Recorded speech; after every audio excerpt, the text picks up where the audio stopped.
हाँ हेलो नमस्कार दोस्तों, global science research YouTube channel में फिर से आपका स्वागत है।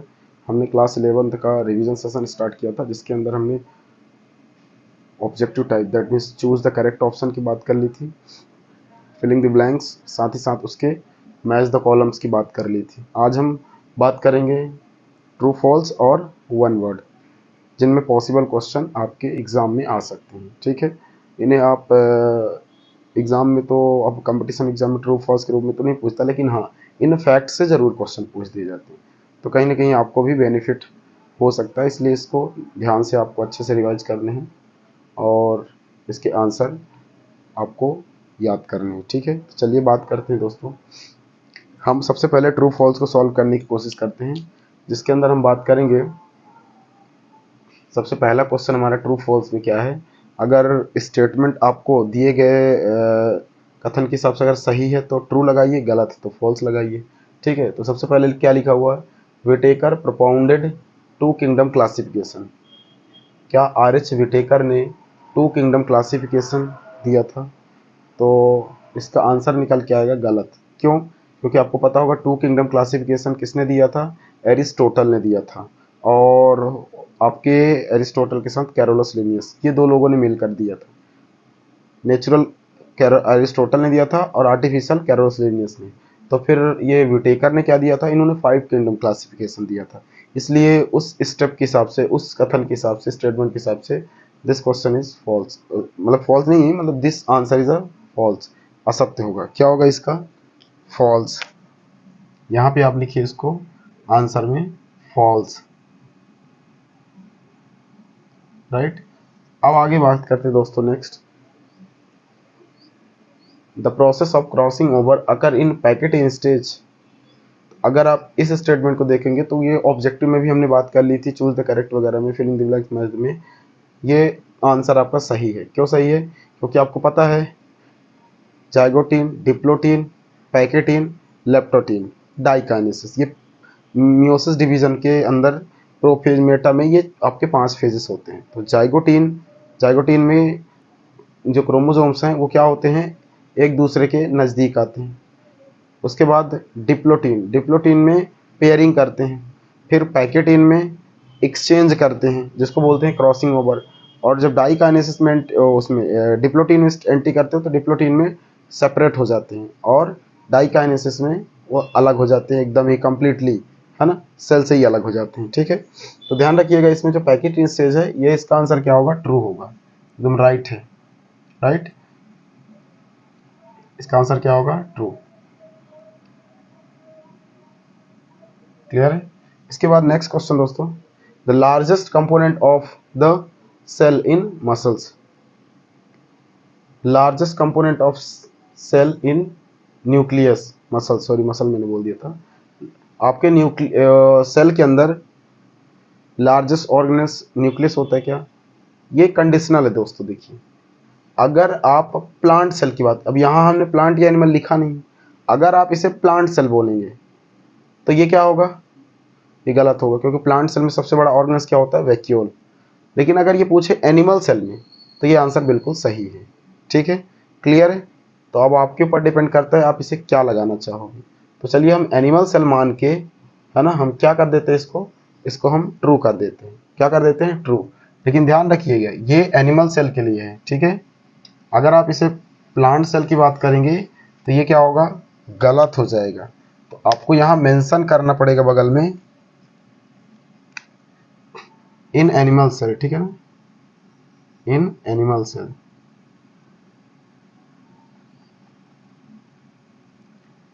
यहीं पे मेंशन कर देते हैं ना, इन एनिमल सेल। ठीक है, A of the animal cell.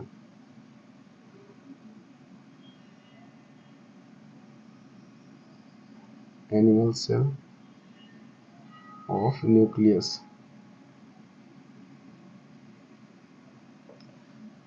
तो इसका आंसर क्या हो जाएगा दोस्तों, इसका आंसर ट्रू हो जाएगा। लेकिन जैसा कि मैंने आपको कंडीशनल बात की है कि ट्रू किस कंडीशन में हो सकता है। ठीक है, राइट। इसके बाद तीसरा क्वेश्चन दिया है दोस्तों। तीसरा क्वेश्चन क्या दिया हुआ है, plasma membrane is present in all cell. तो आप अगर यूकैरियोटिक की बात करेंगे तो सभी में प्रेजेंट होता है, लेकिन अगर प्रोकैरियोटिक की बात करोगे तो प्रोकैरियोटिक में बहुत सारे ऐसे सेल हैं जिनमें आपको मिलेगा ही नहीं, जैसे वायरस। वायरस हालांकि कोई सेल मानते ही नहीं उसको, तो मोस्टली सेल में प्रेजेंट है, उस हिसाब से आप इसे ट्रू मार सकते हो। ठीक है, क्लियर है। सेल मेम्ब्रेन सब में प्रेजेंट है, सेल वॉल सब में नहीं है। क्लियर है, तो ये इसमें क्या है, ट्रू मार दीजिए, राइट। लेकिन याद रखिएगा एक्सेप्शनल केस को छोड़कर, मैंने इसमें एक्सेप्शनल केस ऐड नहीं किया है। क्लियर है। इसके बाद डायरेक्ट रिस्पिरेशन इन कॉकरोच, सही है। कॉकरोच क्या डायरेक्ट रिस्पिरेशन लेते हैं? डायरेक्ट और इनडायरेक्ट में आप डायरेक्ट क्या करते हो, आप बॉडी ऑर्गन से लेते हो, मतलब कि जो आपके रिस्पिरेटरी ऑर्गन है, और इनडायरेक्ट मतलब आप स्किन वगैरह से, इनसे लेते हो। ठीक है, तो डायरेक्ट में क्या होगा, डायरेक्ट रिस्पिरेशन अकर इन कॉकरोच। कॉकरोच में क्या होगा, डायरेक्ट रिस्पिरेशन है, तो इसका भी आंसर क्या होगा, ट्रू होगा। क्लियर है। इसको थोड़ा एक बार चेक कर लीजिएगा, लेकिन मैं जहाँ तक मेरा अंदाजा है तो ये क्या होगा, इसका सही होगा, ट्रू। इसके बाद नेक्स्ट अगर बात करेंगे, plasmid is a bacterial chromosome, बिल्कुल सही बात है। ठीक है, जो क्रोमोसोम्स की अगर बात करेंगे तो बैक्टीरियल ही है, इसे एक्स्ट्रा क्रोमोसोमल डीएनए बोलते हैं। ठीक है, तो क्या होगा, इसका ट्रू होगा, है ना। प्लाज्मिड को और क्या बोल सकते हैं, एक्स्ट्रा क्रोमोसोमल डीएनए, यही साइड में लिख सकते हैं, इसको हम एक्स्ट्रा क्रोमोसोमल डीएनए बोलते हैं। एक्स्ट्रा क्रोमोसोमल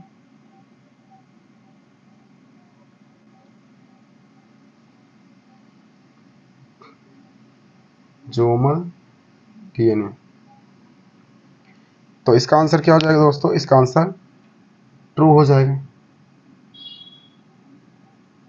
सही बात है, ये है।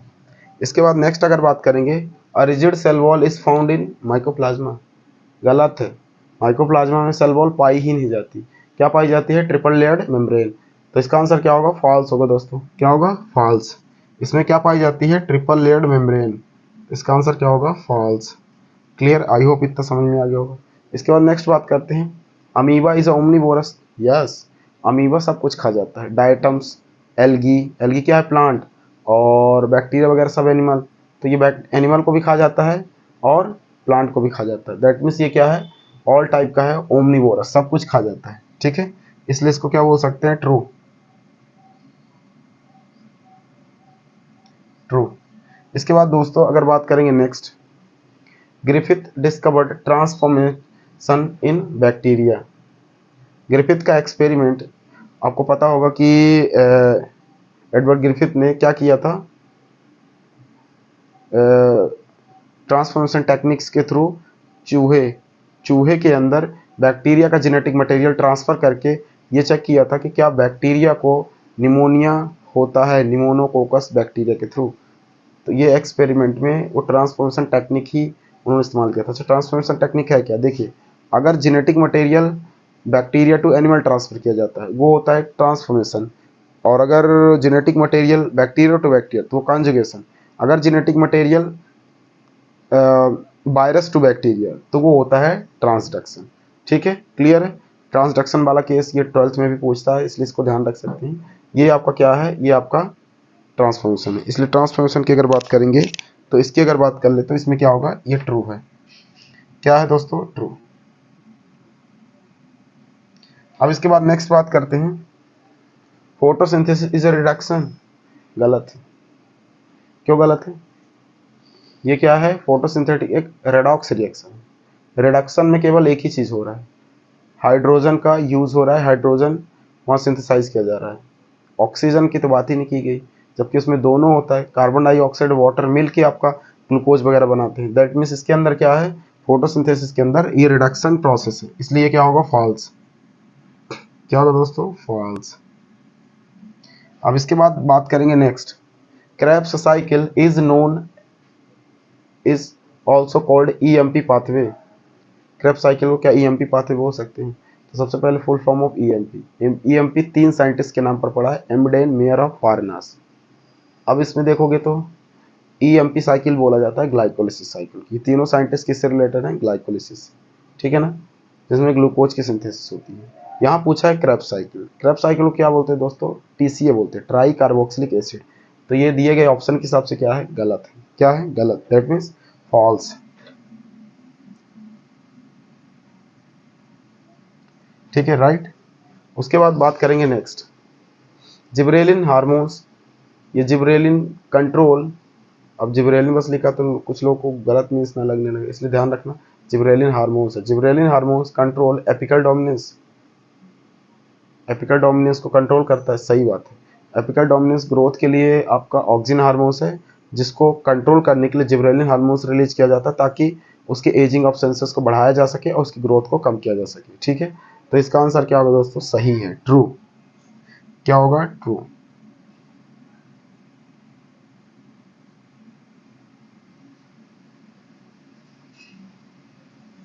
इसके बाद नेक्स्ट अगर बात करें दोस्तों, the exchange of gas in lungs and tissue occur by simple diffusion. The exchange of gas in lungs and tissue occur by simple diffusion। ठीक है, सिंपल डिफ्यूजन के थ्रू जो आपके बॉडी में गैसेस वगैरह हैं लंग्स के थ्रू एक्सचेंज किए जाते हैं। तो ये बात सही है, ट्रू है। ठीक है ना। डिफ्यूजन प्रोसेस में होता क्या है दोस्तों? इसमें होता है कि high concentration of gases move to the low concentration of gas, तो उसको बोलते हैं डिफ्यूजन। तो इसमें डिफ्यूजन के थ्रू ही गैस आपके एल्वेलाई से बॉडी में, बॉडी से फिर ज़्यादा हो जाता है तो बाहर, है ना। तो ये क्या है? ये भी आंसर आपका क्या है? सही है। ठीक है, क्या है? ट्रू। इसके बाद नेक्स्ट बात करेंगे दोस्तों, cardiac impulse normally originate from AB node. ये गलत है, एबी नोड से नहीं ओरिजिनेट होता, एसए नोड से होता है। एसए नोड को क्या बोलते हैं? Pacemaker. ठीक है, क्लियर है। जब कभी इमरजेंसी कंडीशन में आपका एसए नोड काम नहीं करता तो हम फिर एबी नोड की हेल्प लेते हैं, जिसको बोलते हैं क्या? Pacesetter. क्या बोलते हैं दोस्तों? Pacesetter. तो इसका आंसर क्या हो जाएगा आपका? इसका आंसर हो जाएगा आपका SA node, that means answer false. ये भी नहीं होगा। इसके बाद नेक्स्ट अगर बात करेंगे दोस्तों, Bowman capsule and glomerulus are collectively known as Malpighian tubule. सही बात, ये बात बिल्कुल सही है। बाउमन कैप्सूल एक बाउमन नाम के साइंटिस्ट ने दिया था, इसलिए बाउमन कैप्सूल नाम पड़ गया। एंड ग्लोमेरुलस, जिससे ब्लड का फिल्ट्रेशन होता है, यूरिन पास आउट कर दिया जाता है कलेक्टिंग डक्ट के रास्ते, यूरेथ्रल के रास्ते बाहर out of the body, and blood filtrate करके बॉडी में भेज दिया जाता है। तो ये दोनों मिल के काम करते हैं और उन ऑर्गन को क्या बोलते हैं? मेलपीजियन ट्यूब्यूल बोलते हैं। ठीक है ना, क्या बोलते हैं? Malpighian tubule. दैट मीन्स ये क्या होगा आपका आंसर? ट्रू। आंसर क्या होगा? ट्रू। अब इसके बाद नेक्स्ट बात करेंगे दोस्तों, नेक्स्ट अगर बात करेंगे, नेक्स्ट क्वेश्चन क्या है? Myoglobin is represent in red muscle. Myoglobin, myoglobin is present in red muscles. Myoglobin क्या आपके रेड मस्कुलर सेल में प्रेजेंट होते हैं?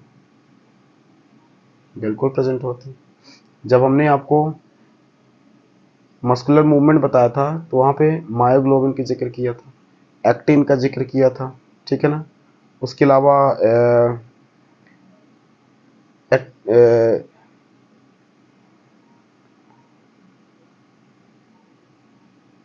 उसमें मायोग्लोबिन, मायोसिन है शायद, है ना। Actin, myosin, myoglobin. इसको थोड़ा आप कंफर्म कर सकते हैं।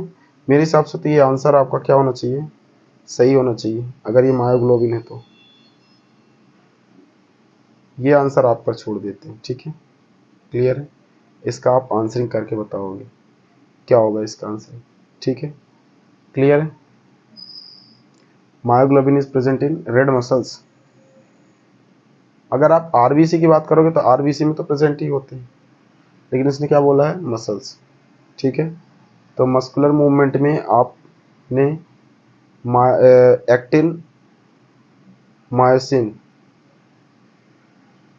और एक्टिनोमायोसिन, वहाँ पे मायोग्लोबिन, उस हिसाब से तो ये क्या होना चाहिए, फॉल्स होना चाहिए। ठीक है, मायोग्लोबिन नहीं होता, मायोसिन होता है ना।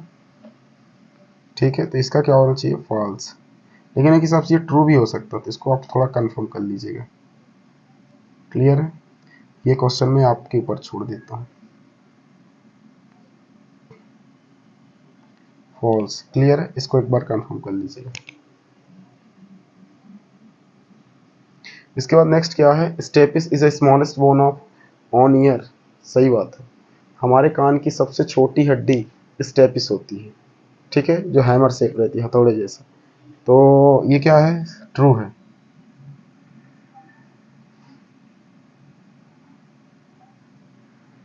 इसका आंसर क्या है दोस्तों, ट्रू, सही है। इसके बाद नेक्स्ट क्या है, pituitary gland is known as master gland. क्या पिट्यूटरी ग्लैंड को मास्टर ग्लैंड बोला जा सकता है, बिल्कुल, क्योंकि जितनी भी ग्रोथिंग हार्मोन्स हैं उन सबको रेगुलेट करवाने का काम किसका है, पिट्यूटरी का है।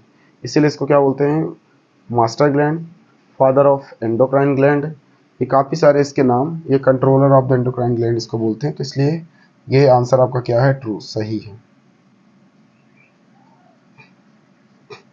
इसके बाद नेक्स्ट है दोस्तों, सिस्टेमा नेचुरी book written by Aristotle.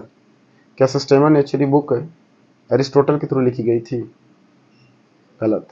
सिस्टेमा नेचुरी book किसकी है, कैरोलस लिनियस की। तो दिया गया ऑप्शन क्या होगा, फॉल्स होगा। तो एरिस्टोटल की बुक कौन सी है, एरिस्टोटल की बुक हिस्टोरिया एनिमेलिया। ठीक है, तो ये क्या होगा इसका आंसर, फॉल्स।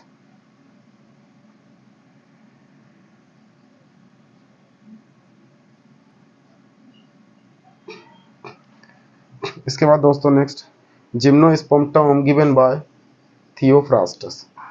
थियोफ्रास्टस ने क्या जिम्नोस्पर्म टर्म दिया था, सही है, बिल्कुल सही है, राइट। थियोफ्रास्टस को और क्या बोला जाता है दोस्तों, फादर ऑफ बॉटनी, आगे मिलेगा। ट्रू है, क्या ये ट्रू। इसके बाद दोस्तों नेक्स्ट है, वाटर कॉल्ड द, डबल लिखा गया क्या,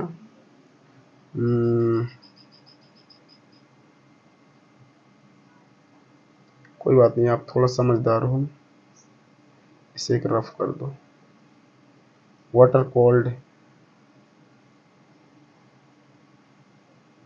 water called, water called the transfer of, water called the transfer of genetic material from virus to bacteria. ठीक है, वायरस से जेनेटिक मटेरियल बैक्टीरिया में ट्रांसफर करना क्या कहलाता है, आपने एक टर्म पढ़ा है, बैक्टीरियोफेज। ठीक है, अगर नाम पूछे क्या कहलाता है, तो प्रोसेस का नाम पूछे तो क्या होगा, ट्रांसडक्शन। और अगर स्पीसीज का नाम पूछे तो क्या कहलाएगा, बैक्टीरियोफेज। तो मैं दोनों लिख देता हूँ, बैक्टीरियोफेज,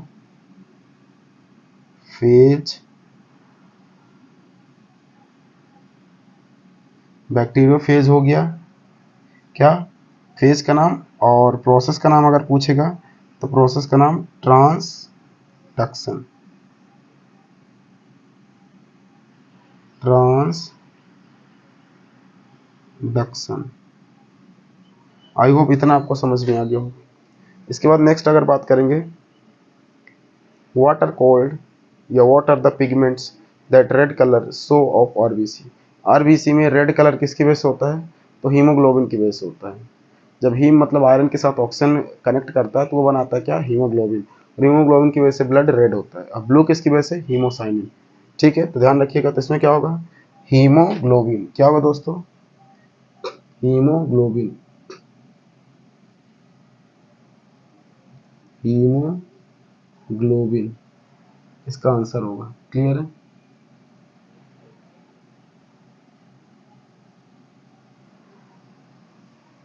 अब अगर बात करेंगे दोस्तों, नेक्स्ट क्या पूछा है, नेक्स्ट पूछा है, what are called, what are the name of enzyme the joint chain between glycolysis and Krebs cycle. Glycolysis और क्रेब्स के बीच के जॉइंट चेन को क्या बोलते हैं, एसिटाइल को ए एंजाइम। क्या बोलते हैं, एसिटाइल को ए एंजाइम। ठीक है, क्लियर है, क्या बोलते हैं, एसिटाइल को ए एंजाइम। क्लियर है, यहाँ पे क्या आएगा आंसर, एसिटाइल को ए एंजाइम। ठीक है, क्लियर है, आई होप आपको इतना तो आइडिया आ गया होगा। नेक्स्ट, नेक्स्ट क्या है दोस्तों,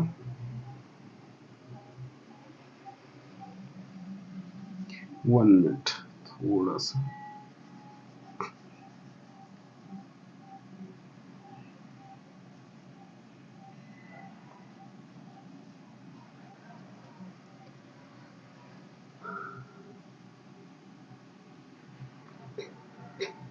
बैक्टीरियोफेज या ट्रांसफॉर्मेशन। इसके बाद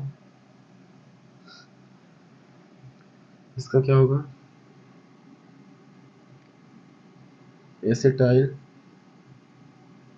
को ए एंजाइम। ठीक है, क्लियर है। इसके बाद नेक्स्ट अगर बात करेंगे, व्हाट इज प्लाज्मिड। प्लाज्मिड क्या है, प्लाज्मिड कुछ नहीं है, एक्स्ट्रा क्रोमोसोमल डीएनए है। क्या है, इसमें अगर बात करेंगे, एक्स्ट्रा क्रोमोसोमल डीएनए। ठीक है, और कुछ नहीं। क्लियर है। इसके बाद अगर आपसे बात की जाए, डिफाइन पॉलीन्यूक्लियोटाइड। अच्छा, इसमें पहले फादर ऑफ बायोलॉजी बोला है, तो फादर ऑफ बायोलॉजी कौन है, एरिस्टोटल। फादर ऑफ बायोलॉजी कौन है, एरिस्टोटल। फादर ऑफ बॉटनी कौन है, तो फादर ऑफ बॉटनी थियोफ्रास्टस है। थियोफ्रास्टस,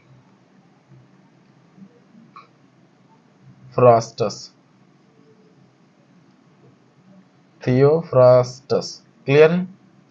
इसके बाद अगर बात करेंगे नेक्स्ट, पॉलीन्यूक्लियोटाइड, न्यूक्लियोटाइड और न्यूक्लियोसाइड। देखिए, अगर पॉलीन्यूक्लियोटाइड की बात करेंगे तो इसमें क्या होंगे, मोर देन 2 न्यूक्लियोटाइड।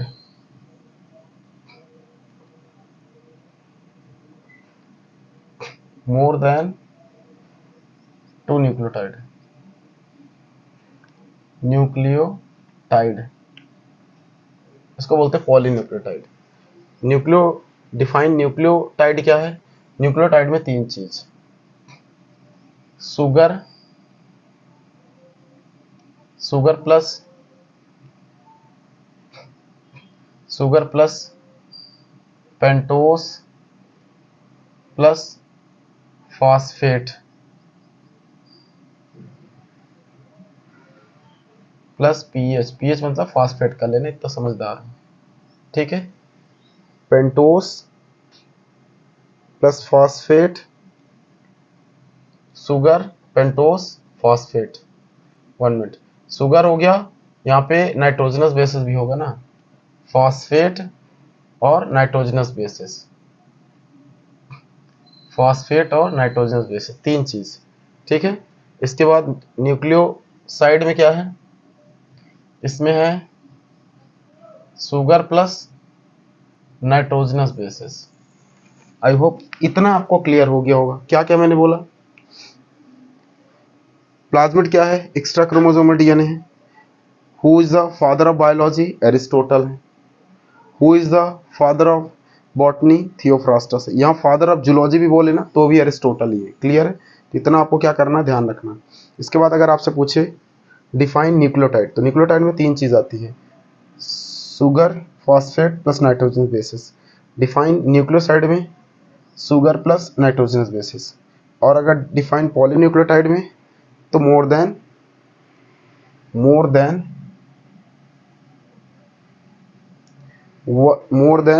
2 न्यूक्लियोटाइड। अब इन तीनों को थोड़ा बेसिक में आपको आइडिया दे देता हूँ। देखिए, आपने डीएनए की स्ट्रैंड पढ़ी होगी, डीएनए के 2 स्ट्रैंड होते हैं, है ना, हेलिकल फॉर्मेट में घूमता है, डबल स्ट्रैंडेड डीएनए होता है। जैसे एग्जांपल के लिए ये मान लीजिए ये 2 स्ट्रैंड हो गए, ठीक है ना, ये बीच में क्या है, इस तरीके से बॉन्ड से कनेक्टेड है, ऐसे ऐसे, ये तो मैंने एक बॉन्ड दिखाया, ऐसे का ऊपर से नीचे सीढ़ी नुमा स्ट्रक्चर, ठीक है ना, कनेक्टेड है। अब आपको पता होगा कि जिससे ये कनेक्टेड है वो हाइड्रोजन बॉन्ड है, बॉन्ड हाइड्रोजन है, और अटैच किससे है, बेस पेयर से, ठीक है। और यहाँ पे जो चेन है ना, यहाँ पेंटोस की चेन है और किसकी, शुगर की। अब इसमें ध्यान रखिएगा, जब आपका एक शुगर और एक पेंटोस और यहाँ पे जो अटैच एक बेस पेयर है, ये तीनों मिला के क्या बनाएंगे, ये तीनों मिला के बनाएंगे ये तीनों मिला के क्या बनाएंगे, न्यूक्लियोटाइड। और न्यूक्लियोसाइड क्या मिला के बनाएंगे, यहीं पे शुगर होगा और यहाँ पे नाइट्रोजनस बेसिस, ये दोनों मिलके क्या बनाते हैं, न्यूक्लियोसाइड। तो नाइट्रोजनस बेसिस शुगर क्या बनाते हैं, न्यूक्लियोसाइड। फिर यहीं पे फॉस्फेट जुड़ जाएगा तो न्यूक्लियोटाइड। और अगर 2 से ज़्यादा न्यूक्लियोटाइड, जैसे ये डीएनए जो बना है ना, एक तो डबल स्ट्रैंडेड है, उसके साथ साथ इसमें कई सारे न्यूक्लियोटाइड जुड़े हैं, कम से कम 4 तो हो गए, एडेनिन, गुआनिन, साइटोसिन, थायमिन। तो 4 न्यूक्लियोटाइड इधर, 4 न्यूक्लियोटाइड इधर, तो कम से कम इसमें 8 तो अभी फिर भी फ्री हाल तो प्रेजेंट है। हालांकि डीएनए की चेन बहुत लंबी होती है, लेकिन फ्री हाल इतना अगर बात करोगे तो इसमें 8 चेन तो प्रेजेंट है। इसका मतलब क्या निकला, इसका मतलब निकला कि डीएनए भी किससे बना है, पॉलीन्यूक्लियोटाइड। तो इसमें मोर देन 2 न्यूक्लियोटाइड बोला है, ठीक है ना, मोर देन 2 न्यूक्लियोटाइड क्या कहलाएगा, पॉलीन्यूक्लियोटाइड। इतना ध्यान रखिएगा। न्यूक्लियोसाइड क्या है, pentose sugar plus phosphate, pentose sugar plus nitrogen bases. Nucleotide क्या है, पेंटोस शुगर फॉस्फेट और आपका पेंटोस फॉस्फेट और नाइट्रोजन बेसिस। और न्यूक्लियोसाइड क्या है, पेंटोस प्लस आपका नाइट्रोजन बेसिस। तो इतना आई होप आपको समझ में आ गया होगा, ये ध्यान रखिएगा। मैं थोड़ा सा छोटा सा एक डेमो यहाँ दिखा देता हूँ ताकि आपको आइडिया रहे। देखिए, क्योंकि क्या है, मैं बता तो रहा हूँ लेकिन आपको, मुझे लगता है कि आपको आइडिया आ नहीं रहा है। देखिए, डीएनए की ये डबल स्ट्रैंड है, ये डीएनए की डबल स्ट्रैंड है। यहाँ यहाँ क्या प्रेजेंट है, शुगर। क्या प्रेजेंट है, शुगर। और इन दोनों को जो जोड़ने वाला ना, एक शुगर को दूसरे शुगर से, वो जोड़ने वाला है फॉस्फेट ग्रुप। और ये जो बीच में ना, ये हाइड्रोजन बॉन्ड से कनेक्टेड है, लेकिन इनको जोड़ने वाला भी तो कोई ना कोई होगा। Adenine, thymine, guanine, cytosine, cytosine, guanine और थायमिन, एडेनिन, ऐसे 4 बेस पर से जुड़े हैं। तो देखिए, यहाँ पे क्या है, sugar plus nitrogenous bases, sugar plus nitrogenous bases, sugar plus nitrogenous bases, sugar plus nitrogenous bases, sugar plus nitrogenous, sugar plus nitrogen. ये आपके क्या है, न्यूक्लियोसाइड है। एक न्यूक्लियोसाइड 2 3 4 5 6 है ना, जितने भी हैं। अब इनमें आप फॉस्फेट ग्रुप जोड़ दो। अच्छा, शुगर प्लस बेस पेयर ये जितने हैं, ये सब क्या है, न्यूक्लियोसाइड है। अब जब इस पे फॉस्फेट जोड़ देते हो, क्या जोड़ देते हो, फॉस्फेट, ये क्या बन जाता है, न्यूक्लियोटाइड। और जब आप एक से ज़्यादा न्यूक्लियोटाइड, 1 2 ऐसे न्यूक्लियोटाइड भी यहाँ पे जोड़ोगे तो ये 3, और इधर भी जोड़ोगे तो ये 4, ये 5, ये 6, इस तरीके से क्या हो जाएगा, ये पॉलीन्यूक्लियोटाइड। एक से ज़्यादा न्यूक्लियोटाइड, पॉलीन्यूक्लियोटाइड। तो आई होप अब थोड़ा सा डायग्रामेटिकल आपको आइडिया आ गया होगा मैं किसकी बात कर रहा हूँ, ठीक है, क्लियर है। चलिए, इतना अगर आ गया हो तो हम फिर आगे बढ़ें, है ना, किसकी तरफ, वन वर्ड की तरफ। अभी हमने फिलिंग द ब्लैंक्स की बात की, सॉरी ट्रू फॉल्स की बात की, फिर इसके बाद वन वर्ड सेंटेंस की बात कर रहे थे। तो वन वर्ड सेंटेंस में हम क्या करेंगे, हमने कुछ हद तक बात कर ली, कुछ आगे बात करते, चलिए देखते हैं क्या है आगे। नेक्स्ट, आगे क्या क्वेश्चन पूछा है, what are called the brain of the cell, कोशिका का मस्तिष्क किसे कहते हैं। तो आपको पता है कि कोशिका का मस्तिष्क किसको कहा जाता है, न्यूक्लियस को। किसको कहा जाता है दोस्तों, न्यूक्लियस को, ठीक है, न्यूक्लियस को कहा जाता है कोशिका का मस्तिष्क। इसके बाद नेक्स्ट क्वेश्चन है आपका, what are called the joint chain between living and non living, जीवित और सजीव और निर्जीव के बीच की कड़ी किसको माना जाता है। तो आपको पता है, वायरस जब आउट ऑफ बॉडी रहता है तो नॉन लिविंग, जब बॉडी के अंदर एंट्री कर जाता है तो सेलुलर बॉडी बना लेता है। इसलिए इसका आंसर क्या होगा दोस्तों, वायरस। इसीलिए वायरस को कोई सेल मानता ही नहीं है। दुनिया में सबसे पहले वायरस आया, लेकिन वायरस को कोई मानता नहीं। किसको मानता है, बैक्टीरिया को, ध्यान रखिएगा, ठीक है। उसके बाद नेक्स्ट अगर बात करेंगे, अच्छा वायरस में सबसे पहला वायरस कौन सा है, तो रेट्रोवायरस। रेट्रोवायरस कोई नाम नहीं है, ये एक पुराना ओल्ड, रेट्रो मतलब ओल्ड, ओल्ड वायरस की वजह से। और बैक्टीरिया कौन सा है, आर्की बैक्टीरिया। तो आर्की बैक्टीरिया भी किसी बैक्टीरिया का नाम नहीं, ये ग्रुप का नाम है, ठीक है, तो ध्यान रखिएगा, क्लियर है, आई होप। इसके बाद नेक्स्ट अगर बात करेंगे, who is the discover of blood group, blood group किसने डिस्कवर किया था, तो ब्लड ग्रुप में आप अलग अलग ब्लड ग्रुप की और बात करोगे तो और साइंटिस्ट आएंगे, लेकिन मेन ब्लड ग्रुप को किसने डिस्कवर किया था, तो कॉर्ल लैंड स्टीनर ने। किसने, कॉर्ल लैंड स्टीनर ने, कॉर्ल लैंड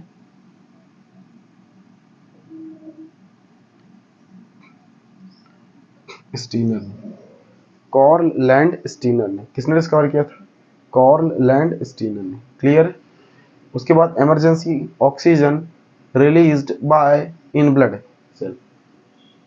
इमरजेंसी ऑक्सीजन किसके थ्रू रिलीज किया जाता है, जब कभी टिश्यू, देखा होगा, देखिए नॉर्मल ऑक्सीजन कौन लेके जाता है, नॉर्मल ऑक्सीजन लेके जाता है हीमोग्लोबिन।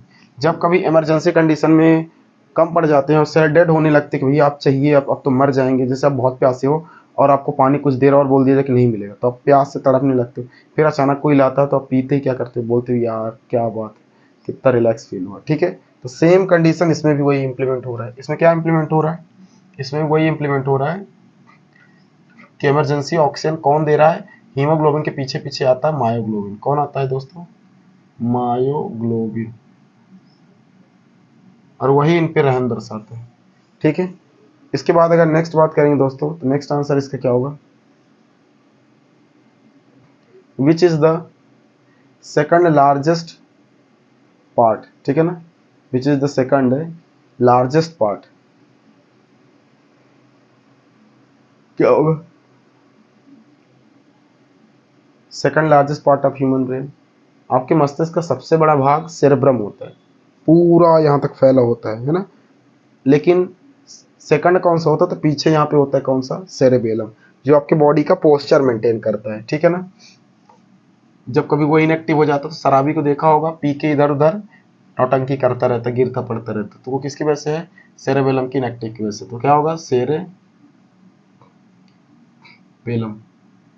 ठीक है ना, सेरेबेलम, सेरेब्रम सबसे लार्जेस्ट, सेकंड की बात कर रहा है तो सेरेबेलम, क्लियर है, आई होप इतना तो क्लियर ही होगा। इसके बाद नेक्स्ट अगर बात करते हैं दोस्तों, which kingdom is known as the dustbin of classification, ये तो ऑब्जेक्टिव में ही बात कर चुके हैं। प्रोटिस्टा को ही बोला जाता है, क्यों बोला जाता है, मैंने रीजन बताया था कि जितने भी बचे कुछ क्लासिफिकेशन रह गए थे, मोनेरम बैक्टीरिया को, फंजाई में फंजाई को, प्लांट में प्लांटी को, और एनिमेलिया में एनिमल को, जो बच गया कचड़ा, जो जिसको किसी में नहीं रखा जा सका, तो उसको किस में रख दिया गया, प्रोटिस्टा में, किसमें, प्रोटिस्टा में, क्लियर है, आई होप इतना आपको समझ में आ गया होगा। इसके बाद नेक्स्ट क्या है दोस्तों, हु अप्लाइड या given cell theory, cell theory किसने दी थी, तो सेल थ्योरी दी थी दो साइंटिस्ट ने 1938-39 के बीच में दिया था, स्लेडन एंड सॉन ने। किसने दिया था, SCH, स्लाइडन,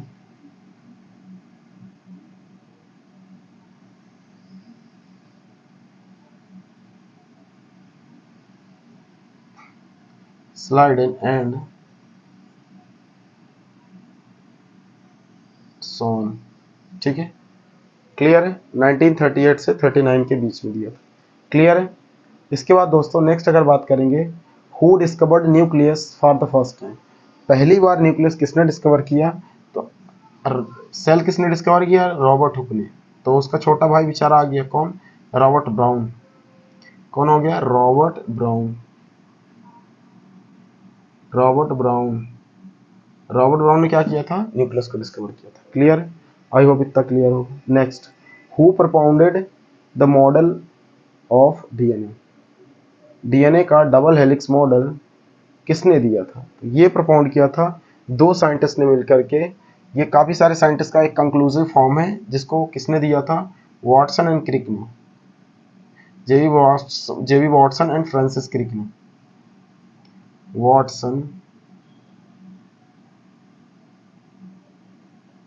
वॉटसन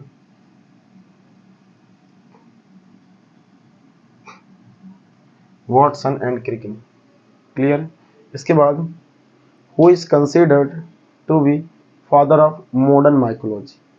मॉडर्न माइकोलॉजी के जनक कौन माने जाते हैं, पितामह कौन माने जाते हैं? Anton de very. कौन माने जाते हैं?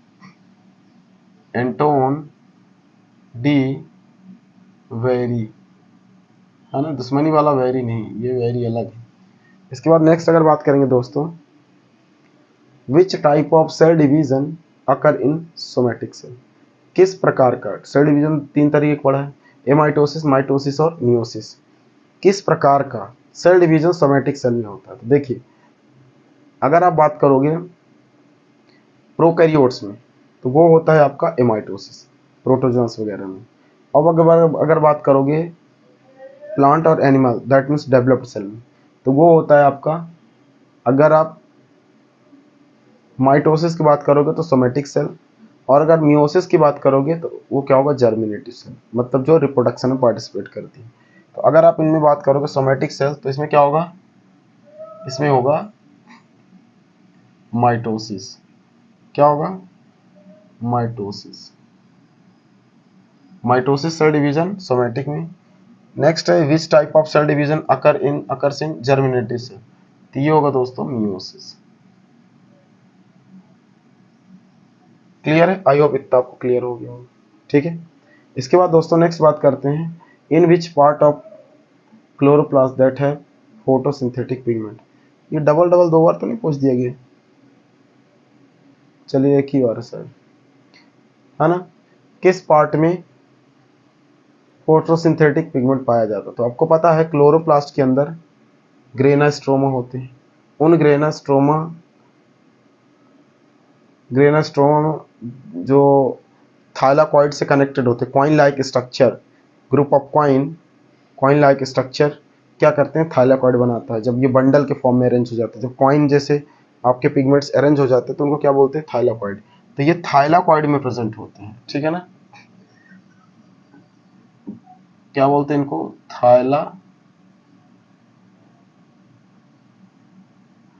थाइलाकॉइड। क्लियर है? Thylakoid, right. इसके बाद नेक्स्ट अगर बात करें दोस्तों, which bacteria milk convert into curd. कौन सा बैक्टीरिया दूध को दही में कन्वर्ट करता है? तो ये आपका सेकंड वाले पार्ट से है, बैक्टीरिया वाले से। तो इसमें है लैक्टोबैसिलस। कौन सा दोस्तों? क्योंकि लैक्टिक एसिड तभी तो दूध में पाया जाता है, उसमें लैक्टोबैसिलस होता है। लैक्टोबैसिलस बैक्टीरिया,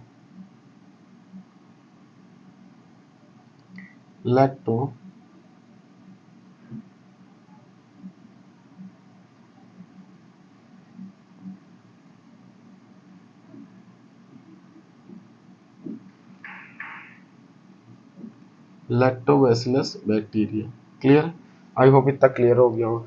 इसके बाद नेक्स्ट अगर बात करेंगे दोस्तों, what are the form by combination of O2 with haemoglobin. क्या बनता है O2 और हीमोग्लोबिन के कॉम्बिनेशन से? इसको बोलते हैं ऑक्सी हीमोग्लोबिन। क्या बोलते हैं दोस्तों इसको?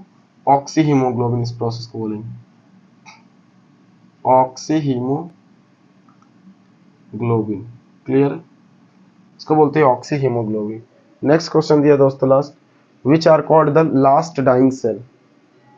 अंत में मरने वाली कोशिका। तो सबसे पहले बनती भी वही है और डेड भी वही होती है। कौन सी सेल बनती है भैया? Nerve cell. सबसे लास्ट तक डेवलप्ड होती है नर्व सेल या न्यूरॉन सेल, नर्व सेल या न्यूरॉन सेल। क्लियर है? इसके बाद नेक्स्ट दिया है दोस्तों, write the pH value of blood. Blood का पीएच वैल्यू क्या होता है दोस्तों? 7.3 से 7.4 के करीब होता है, ठीक है ना। ब्लड का पीएच वैल्यू क्या होता है? 7.3 से 7.4 के आसपास होता है दोस्तों। Next the right the pH value of urine. Urine का पीएच वैल्यू कितना होता है दोस्तों? ये होता है 6 से आपका 7.4 के करीब। ये 6 से 7 के करीब आसपास होता है, ठीक है ना। किसका पीएच वैल्यू? यूरिन का, राइट। क्लियर है? ये 7 ही डाल दो केवल, हालांकि वाटर होने की वजह से 7.4 भी मिल जाएगा आपको। इसके बाद नेक्स्ट पीएच वैल्यू किसका पूछा दोस्तों? पीएच वैल्यू ऑफ यूरिन होगी। अब what is G0 phase? G0 phase किसको बोलते हैं? ये नॉन डिवाइडिंग फेज है, इसे कई नाम से जानते हैं। इसको क्या बोलते हैं दोस्तों? Non dividing phase, non dividing phase. इसे रेस्टिंग फेज भी बोल सकते हैं, है ना? क्लियर है? तो ये ध्यान रखिएगा, नॉन डिवाइडिंग फेज G0। जी का मतलब ग्रोथ, जीरो ग्रोथ ना हो रही है। Where is origin of heart sound?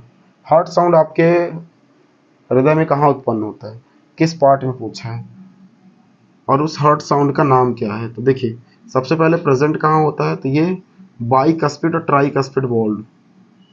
आपका right side tricuspid, bicuspid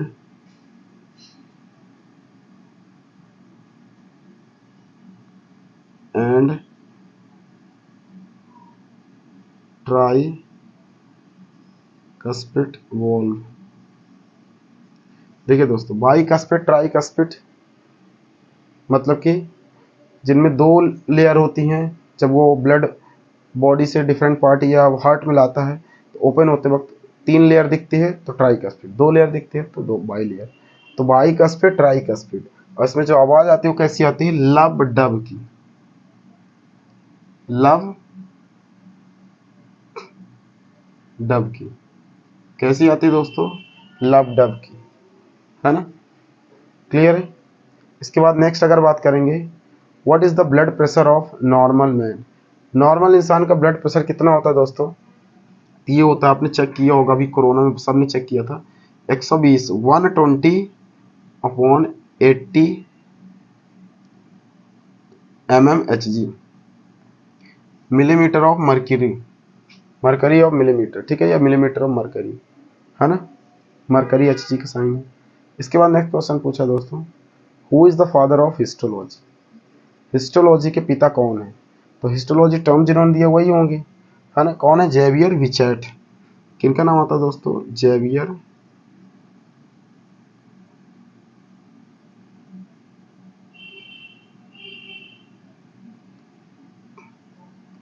Xavier विचेट।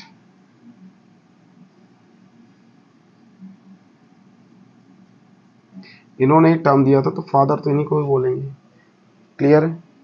Xavier विचेट। Tissue term भी इन्होंने ही दिया था। क्लियर है? टिश्यू की स्टडी फादर हिस्टोलॉजी के अंदर की जाती है, राइट? तो जेवियर विचेट का ही नाम आता है। क्लियर? इसके बाद नेक्स्ट है, name the scientist who propounded the fluid mosaic model. तो ये बहुत आसान है, ये क्वेश्चन में भी हमने करवाया है। कौन है? Singer and Nicolson, S.J. Singer and J.F. Nicolson, Singer and Nicolson. Clear है? इसके बाद दोस्तों नेक्स्ट बात करेंगे, which cell organelles is called suicidal bag of the cell. बहुत आसान है, ये तो सब सारे क्वेश्चन में दिए गए हैं। तो कौन सा ऑर्गेनेल्स है? तो वो है लाइसोसोम। इसे क्यों बोला जाता है? इसे इसलिए बोला जाता है क्योंकि ये हमारे बॉडी के हर एक सेल्स में अगर ये ब्रस्ट हो गया तो पूरे सेल को डाइजेस्ट कर देता है। ये हाई पावरफुल एंजाइम कंटेन करता है, ठीक है ना? क्लियर है? Oxidise enzyme. तो ये बात ध्यान रख लीजिएगा, इसीलिए इसको क्लीनर ऑफ द सेल भी बोलते हैं। इसके बाद नेक्स्ट क्या दोस्तों, which cell organelles called power house of the cell? तो वो बोलते हैं माइटोकॉन्ड्रिया को। ये सबको पता है, हर एक बच्चे को। किसको बोलते हैं? माइटोकॉन्ड्रिया।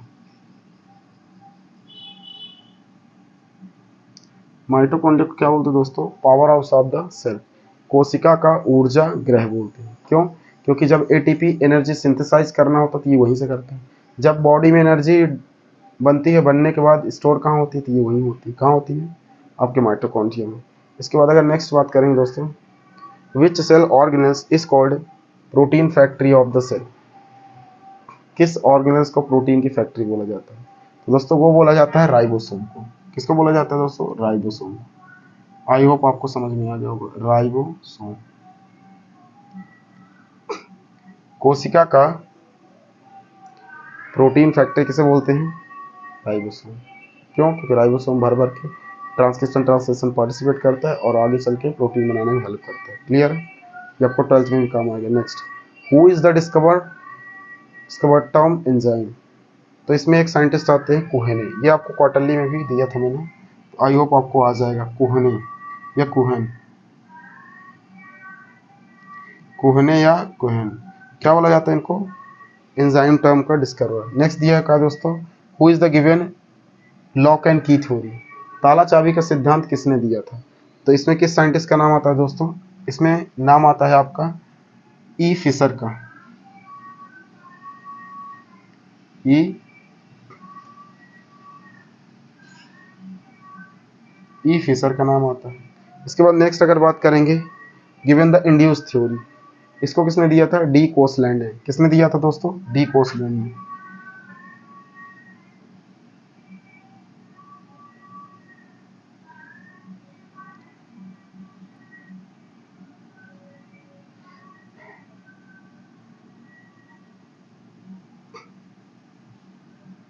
इसे दिया किसने था, डी कोसलैंड ने। क्लियर है, आई होप आपने इन दोनों थ्योरी के अंदर बोला क्या गया था, लॉक एंड की में बोला कि एक particular specific enzyme specific substrate के साथ बाइंड करके एक अच्छा प्रोडक्ट, नया प्रोडक्ट बनाएगी। इसके अंदर क्या कहा गया था कि कोई भी स्पेसिफिक एंजाइम किसी सबस्ट्रेट के लिए फिक्स नहीं होती, वो जब उसके नियरेस्ट आते हैं तो धीरे धीरे वो अपना शेप बदल करके वो फिट होती है, तो पहले से फिक्स नहीं होती। ये किसने कहा था, डी कोसलैंड ने। ठीक है ना। उसके बाद what is the smallest cell, सबसे छोटी सेल का नाम बताओ। तो आपको पता है उसका नाम क्या है, माइकोप्लाज्मा गैलीसेप्टिकम। माइकोप्लाज्मा से रेडी रहिएगा, बहुत क्वेश्चन पूछने वाला है। Mycoplasma gallisepticum. क्लियर है, आई होप इतना आपको आइडिया आ गया होगा। इसका वैसे माइकोप्लाज्मा भी लिख देंगे चलेगा। इसको पीपीएलओ भी बोलते हैं, प्लूरोनिमोनिया लाइक ऑर्गेनिज्म। क्लियर है, तो ये आपको पता है। इसके बाद next, what is the largest cell. अब देखिए ये ओवरऑल की बात कर रहा हूँ, अगर ह्यूमन बॉडी में बात करेंगे तो सबसे छोटी आपकी स्पर्म सेल्स। अब इसमें लार्जेस्ट में बात करेंगे तो ह्यूमन बॉडी में वैसे तो नर्व सेल है, नर्व सेल लॉन्गेस्ट है, लार्जेस्ट में ओवम सेल आएगी। तो देखिए हम ओवरऑल की बात करते हैं तो ऑस्ट्रिच एग, ऑस्ट्रिच एग, शुतुरमुर्ग का अंडा। ठीक है, क्लियर है, ध्यान रखिए। इसके बाद नेक्स्ट क्या, what is the full form of ECG. ये भैया आपके हार्ट की वेव्स को मेजर करने के लिए इस्तेमाल किया जाता है। आप कभी मेडिकल में गए होंगे तो डॉक्टर की के जो कैबिन होता है, जहाँ इमरजेंसी वार्ड होता है, वहाँ पे एक चैम्बर लगा होता है, ठीक है ना, जहाँ पे आप कार्डियोलॉजी वगैरह ऑपरेशन वगैरह करते हैं। तो वहाँ पे आप देखो कि मॉनिटर में एक ऐसे लाइनिंग चलती रहती है, वही ये मशीन क्या, ईसीजी। इसलिए इसका नाम क्या है, इलेक्ट्रिक से चलता है, इसलिए क्या नाम है इसका, इलेक्ट्रोकार्डियोग्राफ। इलेक्ट्रो हार्ट की बीट मेजर करता है, इसलिए क्या बोलते हैं, कार्डियक ग्राफ।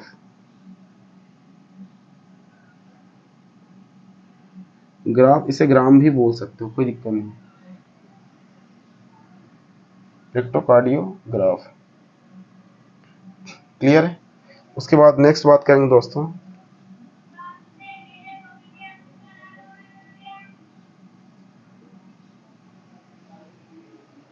इसके बाद ईईजी, ब्रेन की सबसे ऊपरी लेयर को क्या बोलते हैं, इंसेफेलाइटिस लेयर।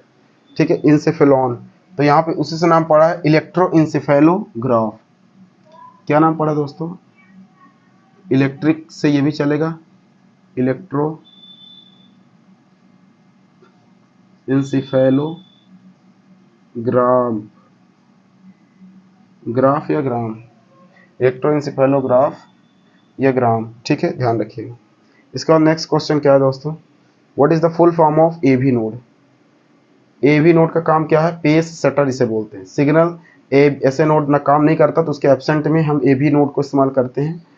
ठीक है, और ये पुरकिंजे फाइबर या बंडल ऑफ हिच के थ्रू सिग्नल्स को रिसीव करते हैं बाया एवी नोड, ऐसे नोड, और ये पूरे बॉडी में रेगुलेट करते हैं हार्ट को, किसके एब्सेंट में, ऐसे नोड के। तो इसका फुल फॉर्म पूछा तो फुल फॉर्म क्या होगा, atrio ventricular node, atrio ventricular node, इसको बोलते हैं एवी नोड। दूसरा दोस्तों है क्या, एसए नोड। तो इसका फुल फॉर्म है क्या, इसका फुल फॉर्म है sino atrio ventricular node, sino atrial node. Clear है। इसके बाद दोस्तों नेक्स्ट बात करेंगे अगर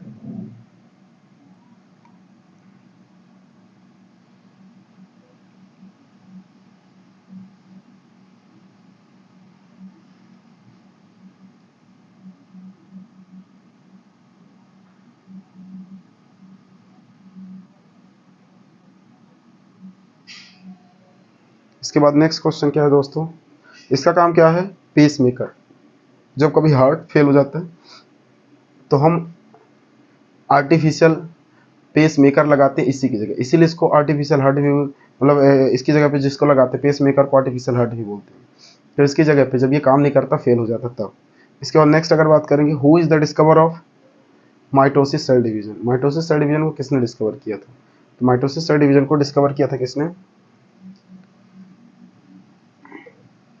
फ्लेमिंग ने। किसने, फ्लेमिंग ने।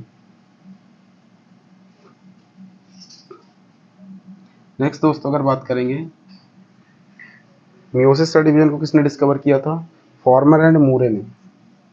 किसने, Farmer and Moore, Farmer and Moore. ठीक है, क्लियर है। किसने डिस्कवर किया था, फॉर्मर एंड मूरे। इसके बाद नेक्स्ट अगर बात करेंगे दोस्तों, व्हाट इज ज्यूटेराइन। ज्यूटेराइन किसे बोलते हैं, इसके दो आंसर लिख सकते हो। पहले ज्यूटेराइन में बता देता हूँ। देखिए, जिसमें दोनों टाइप के फंक्शनल ग्रुप प्रेजेंट हो जिस कंपाउंड के अंदर, एसिडिक भी और बेसिक भी। जैसे आप प्रोटीन ले लो, तो किसी भी प्रोटीन को लेते हो तो उसमें दो फंक्शनल ग्रुप हैं, एक कार्बोक्सिलिक ग्रुप और एक होता है amine group. Amine group is a positive और कार्बोक्सिलिक ग्रुप नेगेटिव। तो ये दोनों जिस जगह दोनों चार्ज बनाते हैं उसको क्या बोलते हैं, ज्यूटेराइन। तो ज्यूटेराइन क्या होगा, न्यूट्रल चार्ज, है ना, neutral charge of functional group, neutral charge या बोथ फंक्शनल ग्रुप,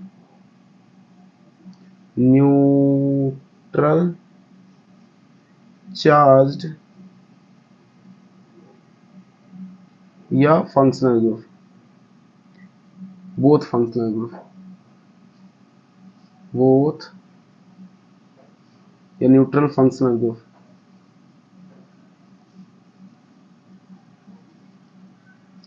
ठीक है, क्लियर है। आई होप इतना आपको क्लियर होगी। एक last question, which is the joker of the plant kingdom. किसे प्लांट किंगडम का जोकर बोलते हो, क्यों ये बोलते हैं, आपको पता होगा, माइकोप्लाज्मा। क्यों, क्योंकि माइकोप्लाज्मा के बॉडी के बाहर सेल वॉल तो होती नहीं, तो ये अपना शेप बदलता रहता है, इसी वजह से इसको क्या बोला गया, जोकर। जोकर का काम क्या होता है, अपना शेप बदलता, अपना रूप रंग बदलना। ठीक है, तो यहाँ पे क्या होगा, माइकोप्लाज्मा। आंसर क्या होगा, माइकोप्लाज्मा। इसी को बोलते हैं joker of the plant kingdom. I hope जितने भी क्वेश्चन मैंने सॉल्व करवाए होंगे आपको समझ में आया होगा। समझ में आया होगा तो आप हमारे चैनल को, इस वीडियो को लाइक करें और हमारे चैनल को सब्सक्राइब कर सकते हैं। अपने दोस्तों के साथ शेयर करें ताकि उनको भी इस चीज़ का बेनिफिट मिल सके। ठीक है, धन्यवाद दोस्तों।